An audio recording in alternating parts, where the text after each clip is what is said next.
Bienvenue dans notre maison d'édition, l'IA. Découvrez gratuitement des livres audio en français. Pour ne pas manquer nos prochaines vidéos, abonnez-vous à notre chaîne.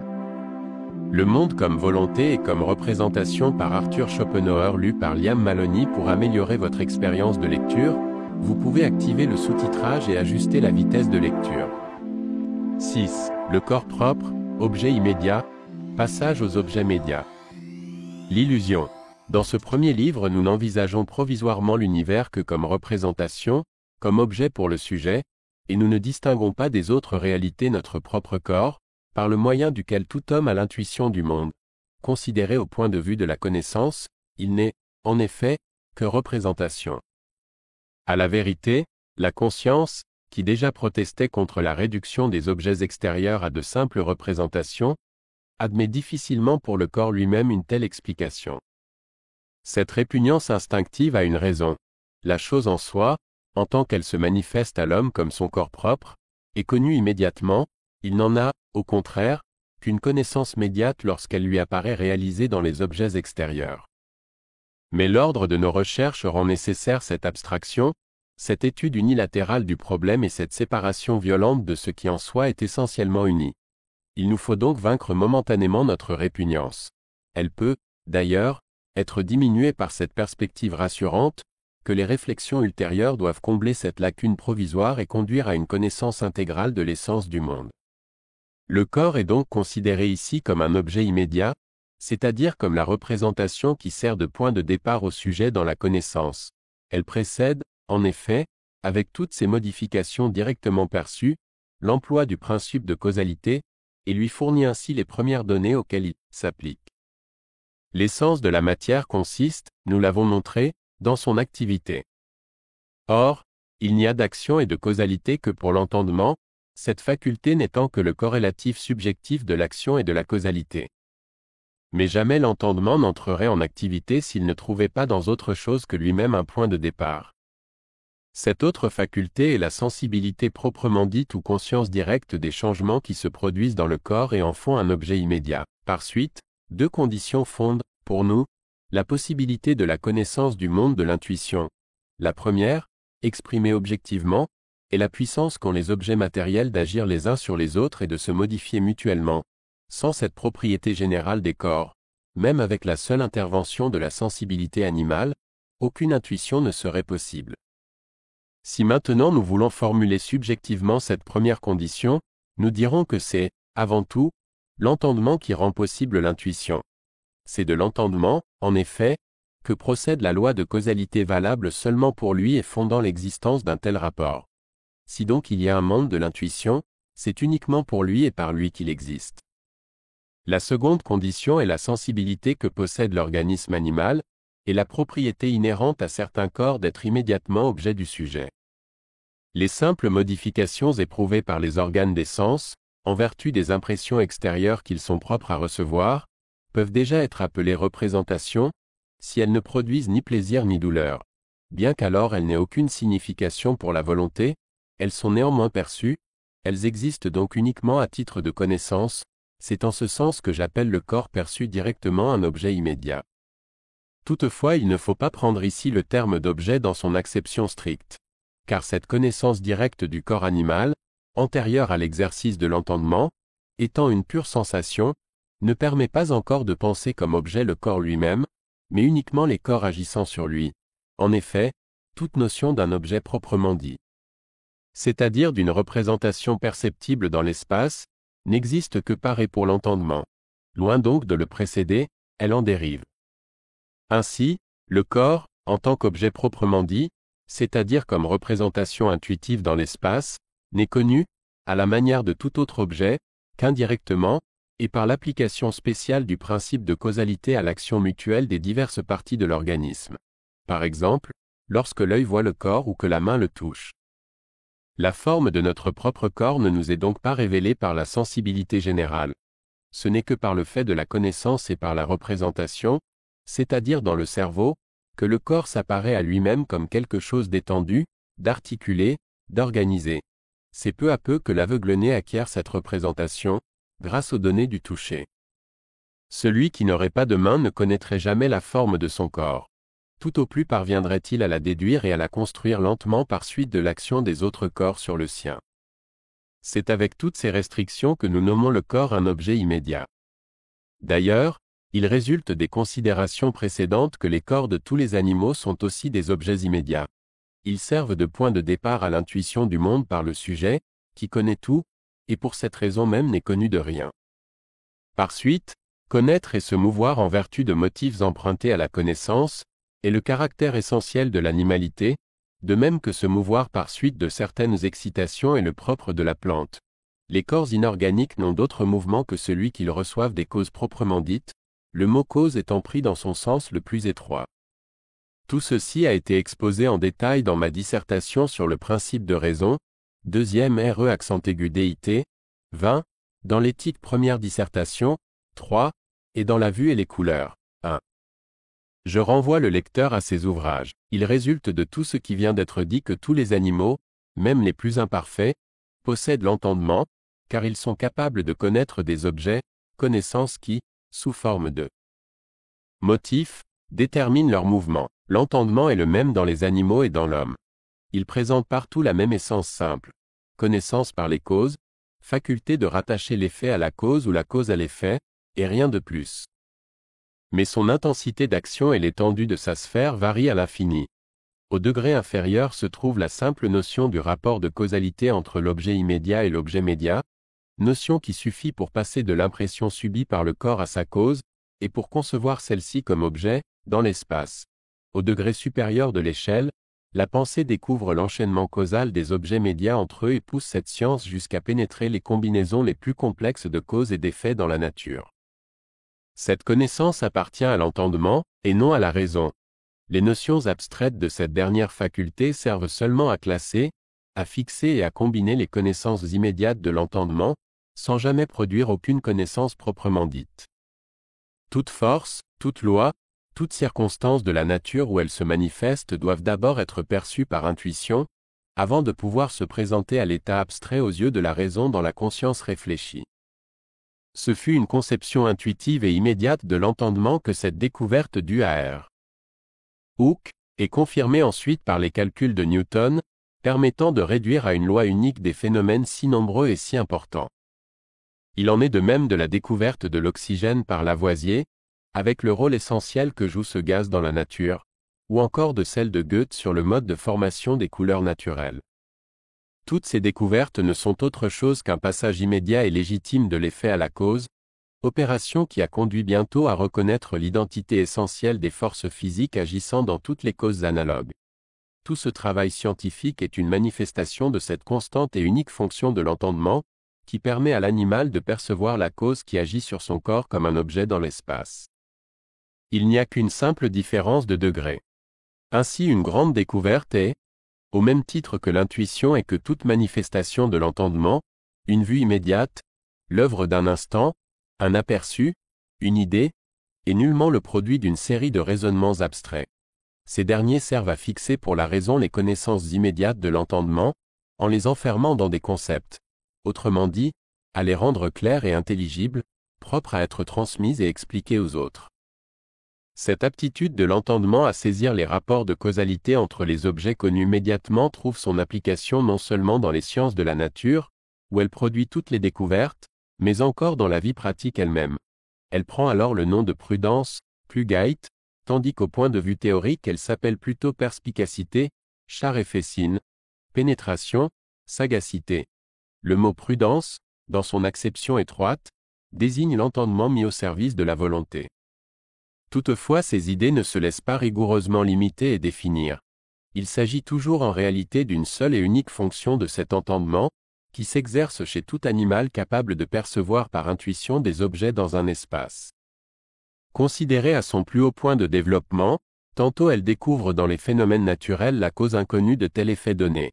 Elle fournit ainsi à la raison la matière d'où celle-ci tirera ses conceptions générales ou lois du monde. Tantôt, par l'application de moyens connus à quelque fin préméditée, elle invente des machines d'une ingénieuse complication. Tantôt enfin, analysant les motifs de la conduite, ou bien elle pénètre et déjoue les plus habiles intrigues, ou bien elle se sert de raisons appropriées aux différents caractères pour mettre les hommes en mouvement comme de purs automates, à l'aide de roues et de leviers, et pour les utiliser à l'accomplissement de ses desseins. Le manque d'entendement est ce qu'on nomme proprement stupidité. C'est une sorte d'inaptitude à faire usage du principe de causalité, une incapacité à saisir d'emblée les liaisons soit de la cause à l'effet, soit du motif à l'acte. L'homme inintelligent ne comprend jamais la connexion des phénomènes, ni dans la nature où ils surgissent spontanément, ni dans leurs applications mécaniques, où ils sont combinés en vue d'une fin spéciale. Aussi croit-il aisément à la sorcellerie et au miracle. Un esprit fait de la sorte ne remarque pas que plusieurs personnes, en apparence isolées les unes des autres, peuvent, en fait, agir de concert. Il se laisse souvent jouer et mystifier. Il ne pénètre pas les secrètes raisons des conseils qu'on lui donne ou des jugements qu'il entend porter. Un don lui manque, toujours le même. La vivacité, la rapidité, la facilité à appliquer le principe de causalité, en un mot la force de l'entendement. L'exemple de stupidité le plus frappant et le plus intéressant que j'ai jamais rencontré est celui d'un garçon de 11 ans qui se trouvait dans une maison de fous. Il était complètement idiot, sans toutefois être absolument privé d'intelligence, puisqu'il causait et comprenait ce qu'on lui disait. Mais il était pour l'entendement au-dessous de l'animalité. Toutes les fois que je venais, il considérait attentivement un lorgnon que j'avais au cou, et dans lequel se reflétaient les fenêtres de la chambre, avec les arbres situés derrière. Cela lui causait chaque fois le même étonnement joyeux et jamais il ne se lassait de le regarder avec une nouvelle admiration.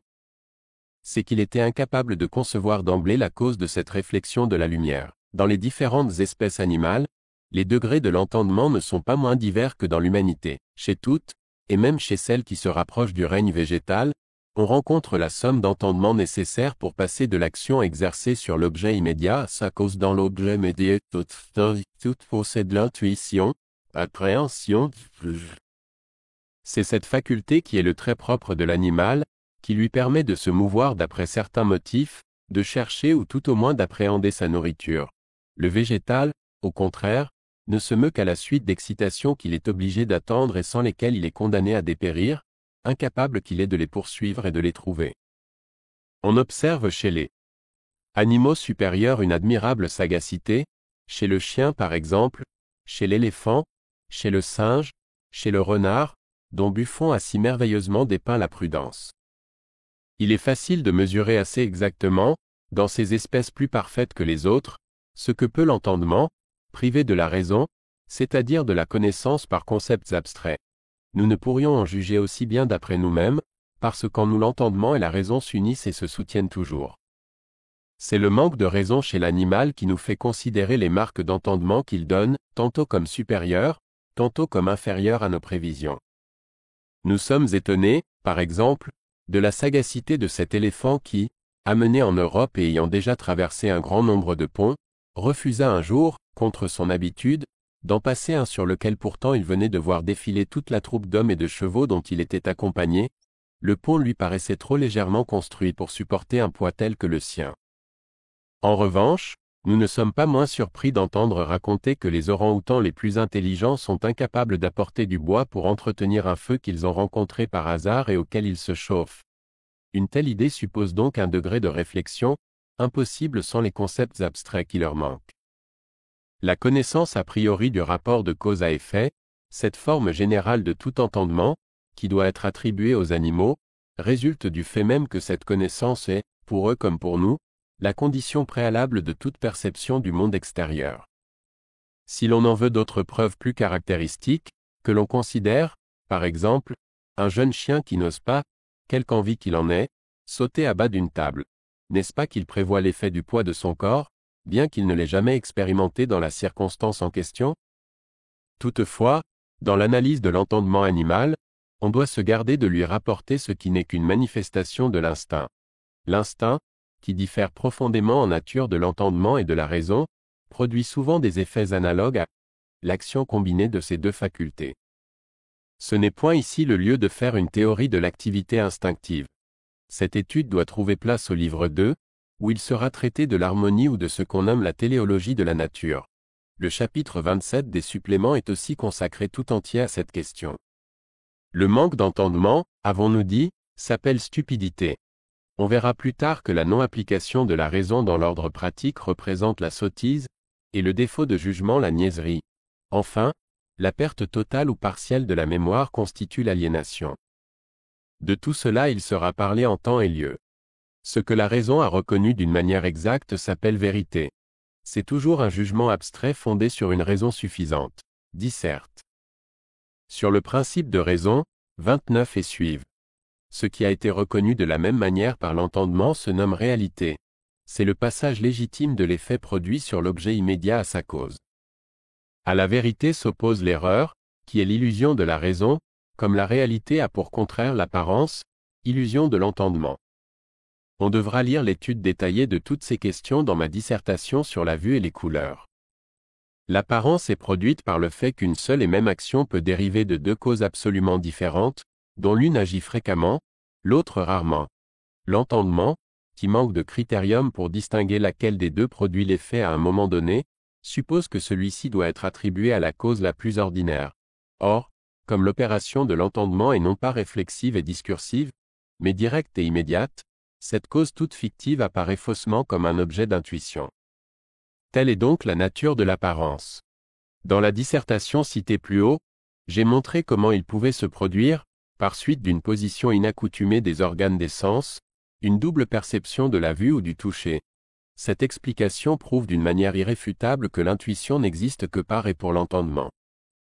Il existe bien d'autres exemples de ces apparences ou illusions de l'entendement, le bâton, plongé dans l'eau et qui paraît brisé.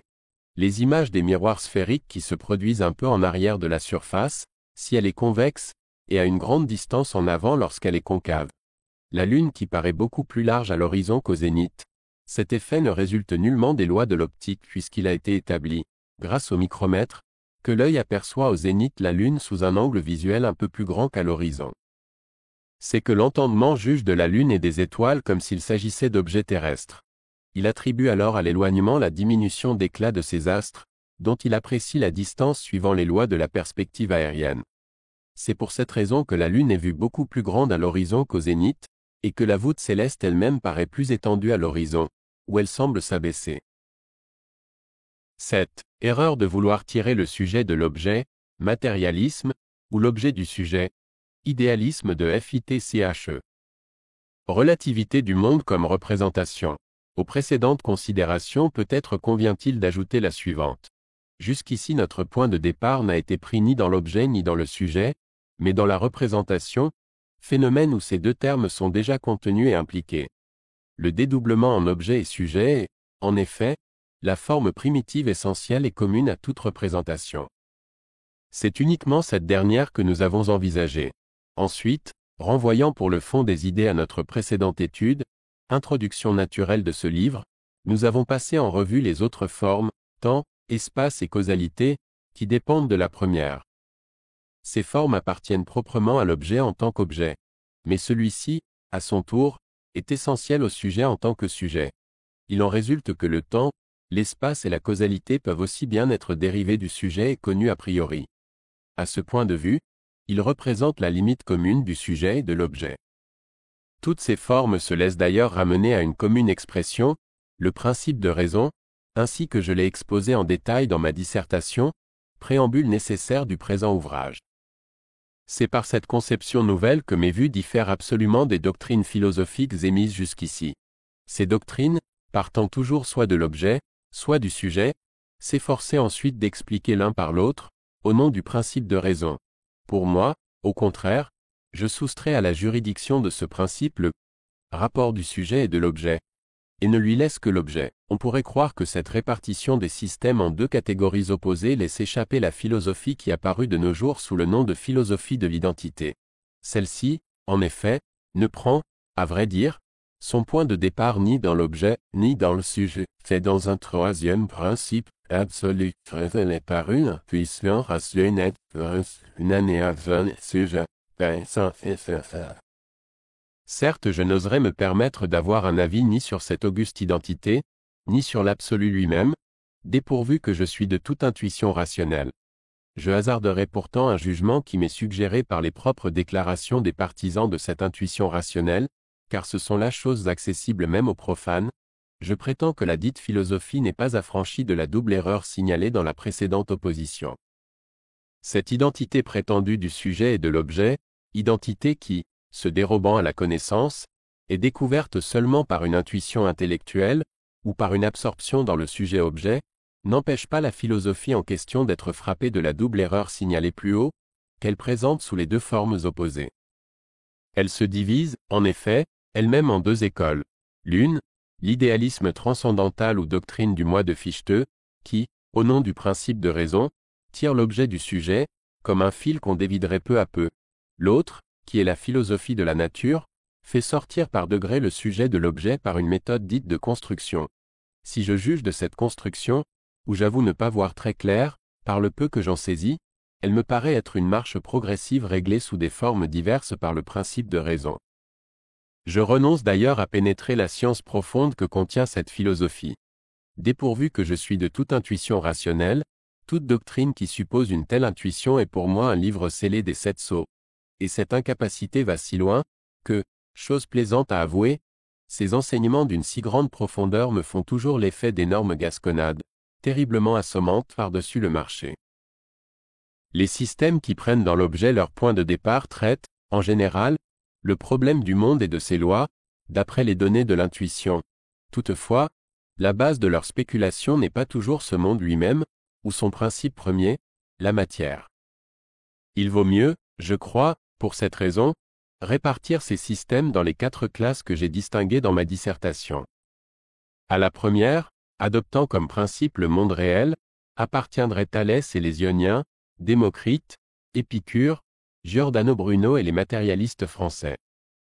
À la seconde, qui prend pour point de départ la notion toute abstraite de substance, réalisée seulement dans la définition qu'on en donne, se rattacherait Spinoza et, avant lui, les Éléates. La troisième classe, qui choisit comme donnée première le temps ou le nombre, comprendrait les pythagoriciens et la philosophie chinoise du Yi-King. Enfin, dans la quatrième, pour laquelle le premier principe est un acte libre motivé par l'entendement, viendraient se ranger les scolastiques qui professent la doctrine d'une création ex nihilo résultant de la volonté d'un être personnel distinct du monde. La philosophie objective, lorsqu'elle se présente sous la forme du matérialisme pur, est, au point de vue de la méthode, la plus conséquente de toutes, celle dont le développement peut être le plus complet. Ce système pose d'abord l'existence absolue de la matière, et par suite celle de l'espace et du temps, supprimant ainsi le rapport de la matière avec le sujet, rapport où cependant la matière puise son unique réalité. Puis, appuyé sur la loi de causalité, qu'il prend pour un ordre de choses en soi, pour une veritas aeterna, il poursuit sa marche, sautant encore par-dessus l'entendement, dans lequel et par lequel seule la causalité existe. Cela fait, il cherche à découvrir un état primitif et élémentaire de la matière, dont il puisse tirer par un développement progressif tous les autres états, depuis les propriétés mécaniques et chimiques, jusqu'à la polarité, la vie végétative et enfin l'animalité. Si l'on suppose l'entreprise couronnée de succès, le dernier anneau de la chaîne sera la sensibilité animale, ou la connaissance, qui apparaîtra. Cet élément objectif, il le voit soit dans la matière considérée in abstracto, comme pure idée, soit dans la matière déjà revêtue de sa forme propre et telle qu'elle est donnée dans l'expérience, par exemple les corps simples de la chimie, avec leurs combinaisons élémentaires. Telle est la réalité qu'il pose comme existant en soi et absolument, pour en faire sortir ensuite l'organisation et à la fin le sujet pensant. Il se flatte d'en donner ainsi une explication aussi complète que possible. La vérité est que toute existence objective est déjà, d'une manière ou de l'autre, conditionnée en tant qu'objet par le sujet et ses formes, qu'elle se trouve toujours contenir implicitement. Elle disparaît donc, si par la pensée on supprime le sujet. Le matérialisme est un effort pour expliquer par des données médiates ce qui est donné immédiatement. Il considère la réalité objective, étendue, active, en un mot matériel, comme un fondement si solide, que ses explications ne laissent rien à désirer, du moment qu'elles sont appuyées sur un tel principe, corroboré lui-même par la loi de l'action et de la réaction. Or, cette prétendue réalité objective est une donnée purement médiate et conditionnée. Elle n'a donc qu'une existence toute relative. La chose, en effet, a dû passer tout d'abord par le mécanisme du cerveau et être transformée par lui, entrer ensuite dans les formes de l'entendement, temps, espace, causalité, avant d'apparaître, grâce à cette dernière élaboration, comme étendue dans l'espace et agissant dans le temps. Et c'est par une donnée de cette nature que le matérialisme se flatte d'expliquer la donnée immédiate de la représentation, sans laquelle la première ne saurait exister, que dis-je, la volonté elle-même, tandis que c'est elle, au contraire, qui rend intelligibles toutes ces forces primitives dont les manifestations sont réglées par la loi de causalité. À cette affirmation, que la pensée est une modification de la matière, il sera toujours permis d'opposer l'affirmation contraire, que la matière est un simple mode du sujet pensant, autrement dit une pure représentation. Il n'en est pas moins vrai que le but réel et la forme idéale de toute science naturelle est une explication matérialiste des choses, poussée aussi loin que possible. Or, de l'inintelligibilité reconnue du matérialisme résulte une autre vérité qui sera l'objet de considérations ultérieures. C'est qu'aucune science, au sens exact du mot, je veux dire un ensemble de connaissances systématisées à l'aide du principe de raison, n'est propre à fournir une solution définitive, ni une explication entière de la réalité. La science, en effet, ne saurait pénétrer jusqu'à l'essence intime du monde. Jamais elle ne dépasse la simple représentation, et, au fond, elle ne donne que le rapport entre deux représentations.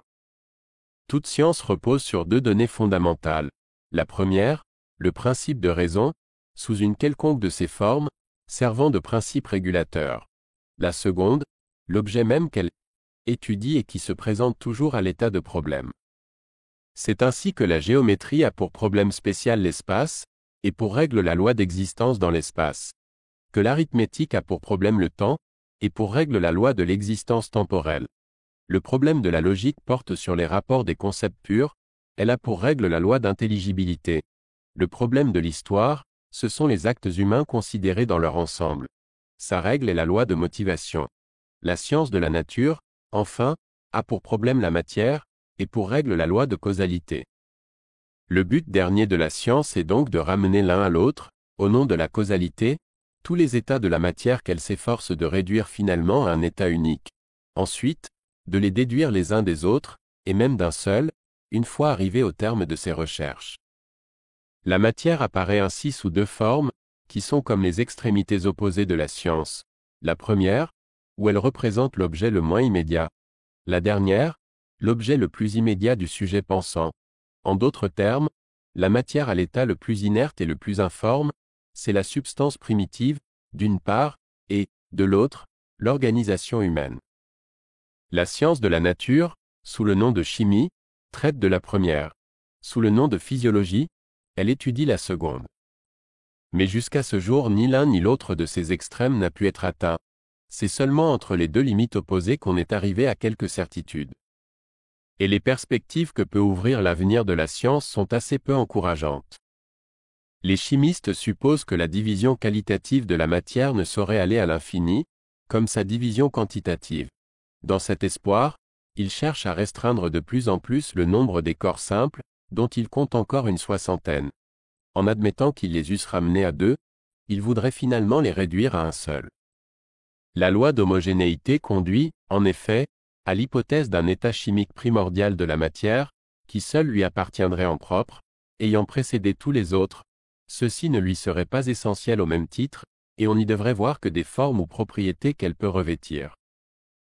Accidentellement.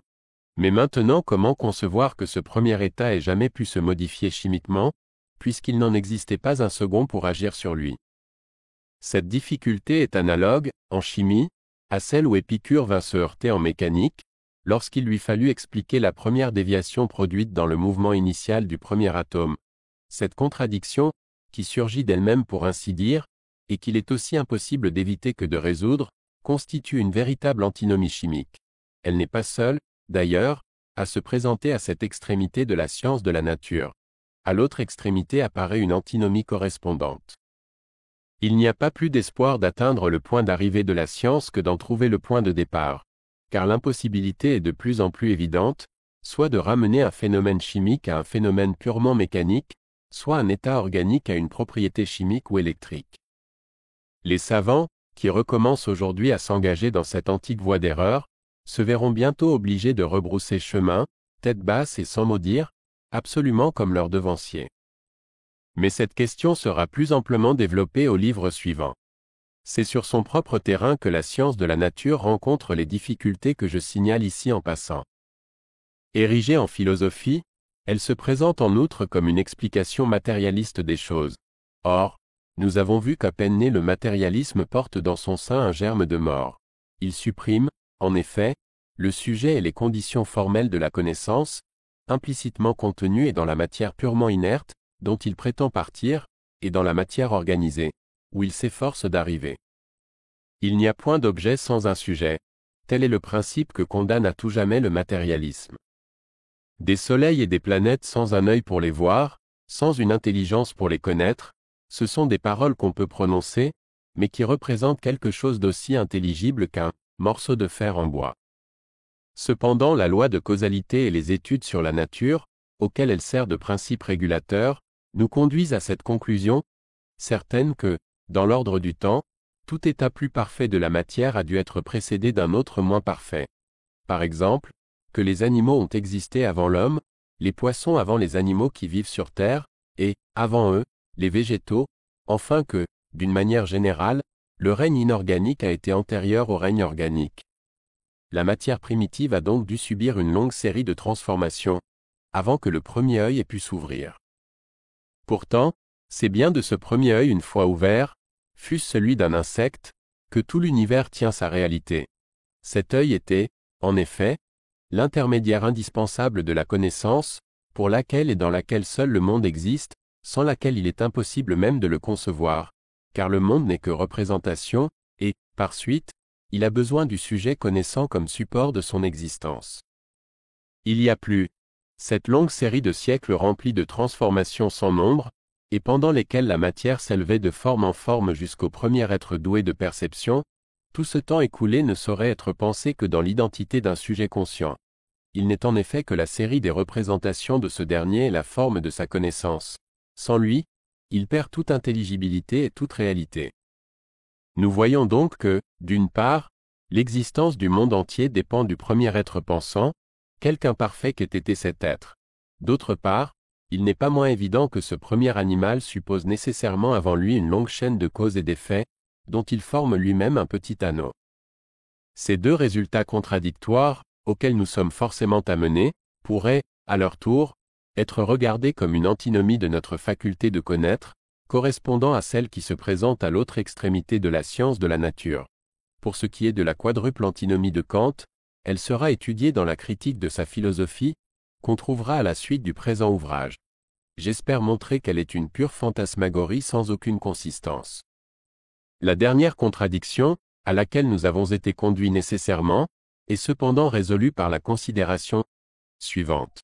On peut dire, en parlant le langage de Kant, que le temps, l'espace et la causalité appartiennent non à la chose en soi, mais aux phénomènes dont ils sont la forme, ce qui peut se traduire dans la terminologie que j'adopte. Le monde objet, ou le monde comme représentation, n'est pas la seule face de l'univers, il n'en est pour ainsi dire que la superficie. Il y a, en outre, la face interne, absolument différente de la première, essence et noyau du monde et véritable chose en soi. C'est elle que nous étudierons dans le livre suivant, et que nous désignerons sous le nom de volonté, la volonté étant l'objectivation la plus immédiate du monde. Le monde comme représentation, le seul qui nous occupe ici, n'existe, à proprement parler, que du jour où s'ouvre le premier œil. Il ne saurait, en effet, sortir du néant où il était plongé que par le moyen de la connaissance. Auparavant, sans cet œil, c'est-à-dire en dehors de toute pensée, aucun temps, aucune antériorité n'était possible. Ce passé.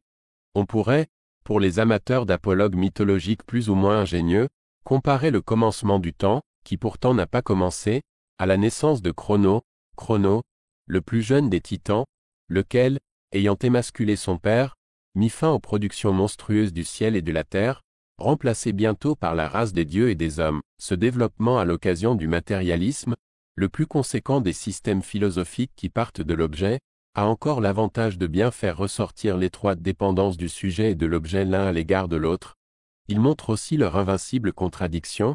Un tel résultat nous conduit à rechercher les sens intimes du non plus enfin des deux terres,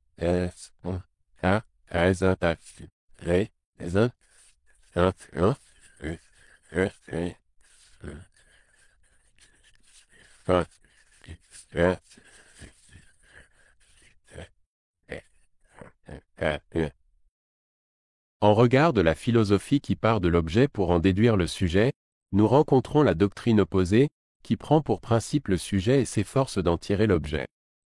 Mais si la première a été, jusqu'à nos jours, représentée par de nombreux systèmes, il n'existe guère de la seconde qu'un spécimen unique et tout récent. C'est la doctrine de J.G.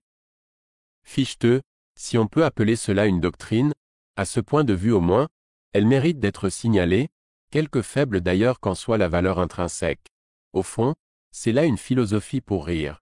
Toutefois, débitée de l'air le plus grave et sur le ton le plus sérieux du monde, défendue, il faut le dire aussi, avec une ardeur et une éloquence peu communes contre d'assez pauvres adversaires, elle a pu un moment éblouir et faire illusion. Mais ce sérieux de la pensée, qui, affranchi de toute influence étrangère, vise imperturbablement un but unique, la vérité, Fichte en était tout à fait dépourvu, comme le sont en général les philosophes, c'est pareil, qui se laissent façonner par les circonstances. Comment en pourrait-il être autrement? C'est par l'effort tenté pour se délivrer de quelques doutes qu'on devient philosophe, vérité que Platon exprime en disant que l'étonnement est le sentiment philosophique par excellence. Mais ce qui distingue en cela les vrais philosophes des faux, c'est que, chez les premiers, le doute naît en présence de la réalité elle-même. Chez les seconds, il naît simplement, à l'occasion d'un ouvrage, d'un système, en présence duquel il se trouve uni. Tel a été précisément le cas de Fichte. Il n'est devenu philosophe qu'à propos de la chose en soi de Kant. Sans elle, il se fût livré vraisemblablement à d'autres occupations, où il n'eût pas manqué de mieux réussir, avec son remarquable talent de parole. S'il avait pénétré un peu plus profondément le sens du livre qu'il avait fait philosophe, la critique de la raison pure, il eût compris que le véritable esprit de la doctrine est dans la pensée suivante. Pour Kant, le principe de raison n'est pas, comme pour la scolastique, une veritas aeterna possédant une portée absolue, indépendante de l'existence du monde, antérieure et supérieure à lui, il n'a qu'une autorité conditionnelle et relative, valable seulement dans l'ordre phénoménal, quelle que soit d'ailleurs la forme que revête ce principe, qu'il se présente comme liaison nécessaire dans le temps et dans l'espace, comme loi de causalité ou comme règle de connaissance. Fichte se fut alors aperçu que ce n'est pas sur la foi du principe de raison que peut être découverte l'essence intime du monde, la chose en soi, qu'on ne saurait atteindre ainsi qu'un élément également relatif et conditionné, le phénomène, jamais le noumen. Il eut vu, en outre, que ce principe ne s'applique nullement au sujet, mais représente seulement la forme des objets, lesquels, par suite, ne peuvent être pris pour des choses en soi. Qu'enfin le sujet est posé en même temps que l'objet, et réciproquement. Par suite, l'objet ne peut avoir pour antécédent le sujet et en sortir comme de sa cause. Inversement, il est impossible de voir dans le sujet un conséquent un effet de l'objet. Mais rien de tout cela n'est entré dans l'esprit de Fichte. Le seul côté de la question qui l'ait frappé a été le choix du sujet comme point de départ de la philosophie. Cette marche avait été adoptée par Kant, pour bien montrer l'impossibilité de partir de l'objet, qui se transformerait alors en chose en soi. Mais Fichte a pris la méthode pour la doctrine même à établir, pour le fond du débat. Comme tous les imitateurs, il s'est figuré qu'en renchérissant sur son maître, il parviendrait à le dépasser, et il a, dans cette voie, réédité les erreurs commises en sens inverse par l'ancien dogmatisme, et qui avaient précisément suscité la critique kantienne, si bien qu'aucun changement essentiel n'était dès lors apporté en philosophie. Après comme avant, l'antique erreur fondamentale de la métaphysique, la supposition d'un rapport de cause à effet entre l'objet et le sujet, demeurait intacte, et le principe de raison conservait toujours son autorité absolue. La seule différence c'est que la chose en soi, au lieu de résider comme autrefois dans l'objet, se trouvait maintenant représentée par le sujet. Le caractère purement relatif des deux termes, qui fait que la chose en soi, c'est-à-dire la nature intime du monde, doit être cherchée en dehors de ceux-ci et non pas en eux, et qui empêche toute réalité conditionnée de représenter la chose en soi, ce caractère fut de nouveau méconnu, tout comme avant la critique kantienne. On eût dit que Kant n'avait jamais existé, le principe de raison étant resté pour Fichte, absolument comme pour les scolastiques, une veritas aeterna. De même que au-dessus des dieux de l'Antiquité régnait l'éternel destin, ainsi le Dieu des scolastiques est soumis à ces vérités éternelles, vérités métaphysiques, mathématiques et métalogiques, et aussi, chez quelques-uns, à l'autorité de la loi morale. Ces vérités elles-mêmes ne dépendaient de rien, c'est au contraire en vertu de leur nécessité que Dieu, aussi bien que le monde, se trouvait exister. De même, c'est au nom du principe de raison, mis par Fichte au nombre de ses Veritats Aeternae, que le moi est la cause du monde, du non-moi, de l'objet qui devient alors son effet et sa production. Il n'a eu garde d'étudier et de contrôler de plus près le principe de raison. S'il me fallait déterminer la forme de ce principe à laquelle Fichte a recours pour faire engendrer le non-moi par le moi, comme l'araignée tire d'elle-même sa toile, je dirais que c'est la loi d'existence dans l'espace. Il est nécessaire, en effet, de rattacher à cette loi toutes les déductions si pénibles qui représentent les procédés par lesquels le moi produit et crée de sa propre substance le non-moi. À cette condition seulement, ces déductions, qui remplissent le livre le plus extravagant et, par suite, le plus insipide qu'on ait jamais écrit, prennent une ombre de sens et une apparence de valeur. La philosophie de Fichte, qui, à tout autre point de vue, ne mérite aucune attention, n'a d'intérêt que par le contraste absolu qu'offre cette doctrine toute récente avec l'antique matérialisme. De même que ce dernier était le plus conséquent des systèmes qui prennent l'objet comme point de départ. Ainsi la conception de Fichte s'appuie riche de Le matérialisme ne s'aperçoit pas qu'en posant le plus simple objet, il pose par là même le sujet. De son côté, Fichte n'a pas pris garde qu'avec le sujet, de quelque nom qu'il l'appelât, était posé l'objet, sans lequel le sujet est inconcevable. De plus, toute déduction a priori, et, en général, toute démonstration, repose sur une nécessité, et toute nécessité sur le principe de raison.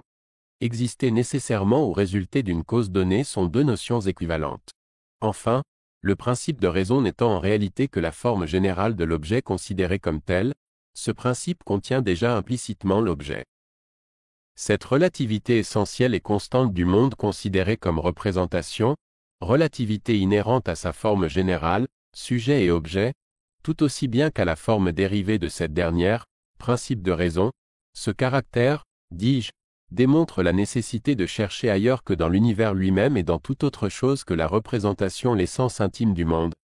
Le livre suivant établira que cette essence réside dans un élément qui apparaît avec non moins d'évidence que la représentation chez tout être vivant. Mais nous avons à considérer auparavant cette classe de représentations qui appartiennent exclusivement à l'homme et dont la forme commune est le concept, la faculté à laquelle elle se rapporte dans le sujet et la face, la sensibilité, j'entends de temps.